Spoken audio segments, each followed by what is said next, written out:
Hi everyone, Eugene here. Hope you're all well. Gonna do something just a little bit different today. Instead of doing an unboxing or a review, I'm gonna be, and maybe I'll try this again, you know, depending on how this works out, but I'll be sharing with you perfumes that I wore throughout the week. Once in a while I'll do a scent of the day video, and this time I'm gonna just try having all 5 scents that I've worn during the work week. Not really gonna bring up what I wore during the weekends, because on the weekends it's kind of a shit show and I go overboard, and I'll usually apply like several different things and don't really have a proper scent of the day. But I don't like to normally layer or wear more than one perfume during the day. On a work day, I go to work, I take my bottle with me, I apply there, and it doesn't matter how long I'm working, you know, it could be at 10, 12, sometimes 14 hours. I won't reapply anything during the day. I just kind of like to ride out my scent for the entire day. And it's very hardly ever that I'm not able to pick up my fragrance by the end of a work day, regardless of what it is. It hardly ever happens. I do like to spray some on my clothes. I never ever really spray on my neck. Never really have. I've always sprayed like on my body, on my chest, and doing so I'll get some on my clothes, and that always helps with the performance of my perfume. So yeah, I don't like to layer. Layering is not my thing. I just like to enjoy that one single perfume that I'm wearing. So, and what I've kind of done differently here is normally the way I would pick out my fragrance would be during my shower. I take a shower every single morning. I kind of decide, you know, based on my thoughts and mood and the weather, or, you know, where I'm going to work. I don't always work in the same shop. Sometimes I'm sent out, and I'll kind of decide then. But I've done some things differently. You know, this Sunday night prior to this, I went downstairs to my cold cellar. I picked out 5 perfumes that I haven't really worn in a while, and I think I'm gonna stick to this. So those 5 were set to the side, and in the morning I can decide which one of those 5 I want to wear for the day. And I wore each one. You know, I'm only gonna wear each of them once for the week. So I think I'm gonna stick to that for a while and see how it works. I'm gonna start pulling out 5 that I hardly give any love to, or are stuck at the back of my shelves, and just kind of revisit them. And in this way, I'm hoping to find new loves and lost perfumes. So we'll start off here, and this is just kind of in the order that I wore them. This is not in, you know, favorite to worst or any of that. And these are all really my selections. This isn't like the best perfumes or you must have these perfumes. These are just simply things that I wore during the week that I wanted to share with my viewers. And in doing so, I'm hoping you guys will share with me what you guys wore. The first one is, this is Baccarat Rouge, the Eau de Parfum from Maison Francis Kurkdjian. This is quite controversial. It gets a lot of love and a lot of hate. People love it or hate it, and obviously I just said that. To me, I really enjoy Baccarat Rouge. I always have, you know, from the very first time I've smelt it, and it goes really against everything that I look for in a perfume. I do get a lot of sweet notes from this, and it is a study in synthetics. Although I don't find it very cheap, I find this a very high quality built on synthetics perfume. I do get that burnt sugar accord, the fir balsams and the resins. I do get the florals. I don't necessarily get jasmine that's listed. I get more of a floral accord. I don't get the spicy I get spices. I don't get saffron. I do not like saffron for whatever it is. I think it's a note that's overly used in modern perfume. It's like almost every single perfume coming out these days has got saffron and that dreaded pink pepper. I can't stand it. It's in everything. I wish they would totally get rid of that, but I don't get the saffron, I don't get the jasmine. To me, it's more of a generic floral. It's very powdery. I love powders. I love the fir balsams. I love, it's got that herbal feeling to it. I do get this like lolly, this pink, this red lollipop thing to it. It's very smooth. It's got amazing performance. I can't tell about the projection. I feel like it does leave just a gorgeous cloud, and it's very light and it's transparent. This is almost like one of those weightless perfumes that Jean-Claude Elena is known for, which I love so much. And you know, sweet or not, this is something that I really enjoy, and I every single time I've tried it, I've enjoyed Baccarat Rouge 540. It just, you know, it just does everything for me. Sweet or not, I love it. Great. I think it's a great perfume. And I'm not, you know, I own about somewhere between 15 and 20 MFKs. I'm not a huge fan of this brand. There's a few that I love. For the most part, I just find his stuff, it's very redundant, and he uses a lot of the same accords and bass notes over and over and over again. And his musks, I can't stand his musks. I'm not a big fan of his musks, which he uses quite often. A lot of respect for FK though, great perfumer. Just kind of wish he would change his style around a little bit, but you know, doesn't really have to do anything to suit me. He's whatever he's doing is working for him. Okay, I went with dress code, and it seems like every time I wear dress code, I seem to enjoy it more and more, even though, again, it's very sweet, and it does have quite a bit of a synthetic accord to it. I get a lot of praline and vanilla and anise. Something kind of chocolatey in the dry down, which I'm not surprised at all, because Thierry Wasser has a sweet tooth, and he likes to add about 6 kilos of sugar to every perfume that he creates. But I do love the dry down of this. I love the way that it wears. I love the way this evaporates off of my skin in the dry down, and it just kind of throws itself off of my skin. I get in the dry down, so about midway, let's say from the mid to the base, I get this really nice smoke. It's almost like a black plumy tarry smoke, along with a really nice leather, kind of a car interior leather with dry woods, vanilla, amber, and it can get quite a bit powdery. You know, when I first got this, that opening kind of turned me off. It was quite sweet, and I wasn't really able to enjoy it as much as I want, but I'm not sure if it's just something that you get used to, but this is something that I do enjoy now for whatever reason. I love smelling it on myself, and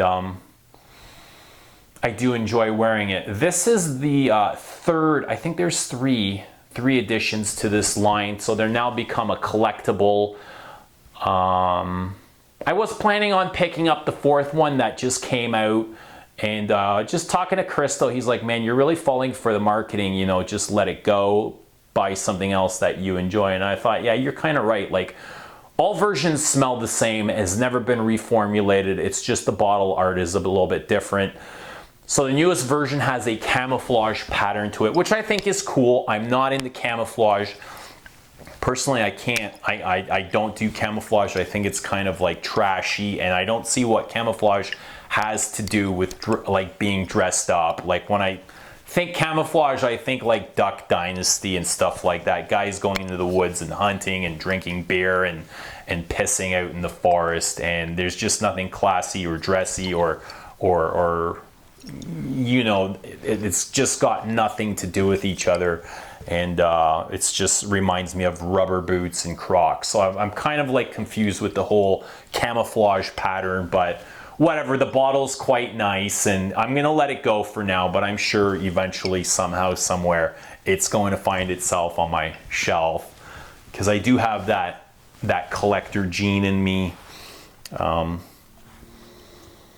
for whatever reason. I'm not sure how, because I've never really collected a whole ton of other things. besides like hockey cards when I was a child. But here's Shalimar. This is the Eau de Parfum.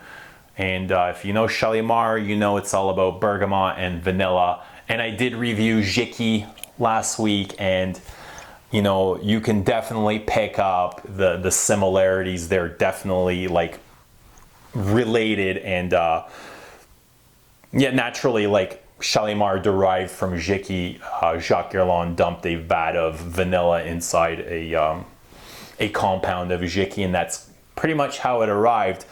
To me, Jiki, I mean, Shalimar is much more smokier. The incense is more prominent. It's got a very leathery base, a very dry leather, and also this very, it's not a overly sweet vanilla. It's more of a dry vanilla as well. But to me, it's that citrusy bergamot, that fresh, sparkly bergamot, incense, leather, and vanilla. And it's actually a fact that there's not a single trace of natural vanilla in Shalimar, and there never has been. It's always been a synthetic, but to me it doesn't smell synthetic at all. It smells, you know, quite natural, and I would never have guessed, but that's what's been said about Shalimar, which is one of the greats, the legends. This is now, you know, coming on to its 100th year anniversary. I'm really wondering, and I'd be surprised if they don't, if Guerlain doesn't do anything to celebrate 100 years of Shalimar. You know, they've gone, they've missed many anniversaries on other perfumes, Jiki, L'Or Bleu, Vetiver. You know, they've celebrated the 50 years of Habit Rouge with dress code. They've got a ton of Shalimar flankers and reeditions, so I'm quite assuming, and I'd be very surprised if they don't celebrate 100 years of Shalimar. Okay, next I've got here, this is Mitzah, which has sadly been discontinued. Mitzah is from Dior's first private line, which they've kind of renamed or rebranded as Les Maisons Dior. Yeah, what a beauty. So the day I wore Mitzah, I kind of went away from my workplace. I was sent out to another place to work, and I was kind of like skeptical, should I wear Mitzah? Because I'm quite a heavy sprayer. You know, I go anywhere from 6 up until 9 or 10 sprays, but that day I literally did only 2 sprays under the shirt, and I thought, I hope this isn't going to be overbearing for anyone, because Mitzah can get quite loud and cloying, and to me this is a gorgeous, spicy, smoky, resinous patchouli. The patchouli is quite, I love this patchouli. It's very scratchy and abrasive. And you know, the frankincense, it's not incense, this is straight on, this is dead on church smoky resinous frankincense, like one of the best ever, to me at least.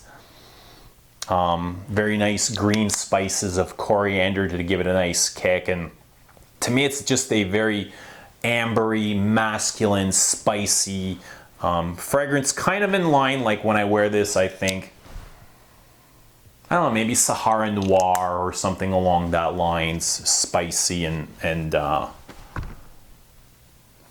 just, it's got that, you know, that grr to it. Love wearing this, very sandy and gritty. Okay, lastly, I went with, this is from Cartier's exclusive collection from the L'Eau de Parfum, and this is Fougere. This looks like number 4 to me in Roman numerals. Luca Torin gave this one high praise, 5 stars, maybe 4, I can never remember. I should have checked beforehand, but I didn't. And I'm quite certain that I haven't figured out this fragrance yet. There's more to it than what I'm smelling. This is my first time wearing Fougere, and as much as I can say it's a very nice fragrance and it wears well and it's extremely well crafted, I still haven't figured out what it is. A Fougere is naturally built on several notes. They could be anywhere from lavender to patchouli to oak moss to coumarin, I don't get any lavender from this. It could be a little bit barber shoppy, but it's definitely not the kind of fougere that I'm familiar with. To me, it's what I get is, let's see. It is quite green, so you know the oak moss could be there. And I'm certain it is dry and it's smooth and it could be a little bit powdery, but I don't get like full-on lavender. I'm a huge fan of lavender. I love lavender in all forms and types and styles and colors and textures, but I just don't get that lavender from this.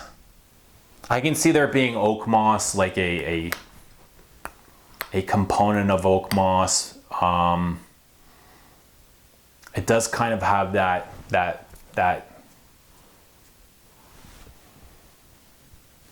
light, you know, that light prism of oak moss, the color, the feel, it's smooth and mossy. But I'm quite convinced I haven't figured this out, so it is my first wearing. I am gonna try this out and see if I can make something out of Turin's 4 or 5 stars and see if, you know, I can see what he's seen in Fougere. But anyway, that's kind of been perfumes that I've worn all week, and I did enjoy all of them, every single one. Next week I'll be picking out 5 completely different perfumes. Hopefully, if this goes well, I'll share those 5 with you guys. In the meantime, I'd love to hear what you guys wear. I really believe that even though I've got a very small channel, I've got some of the most knowledgeable viewers on all of YouTube. So I'd love to hear what you guys have been wearing, what you guys think of my picks. Let me know what you think of Baccarat Rouge. Is it worth the hype? I think it is. I think it's a really well done perfume, an abstract perfume that a lot of thought has gone into. And it could be something everybody smells differently than the next guy. Anyway, I want to thank you all for watching. We will see you again very soon, and bye for now.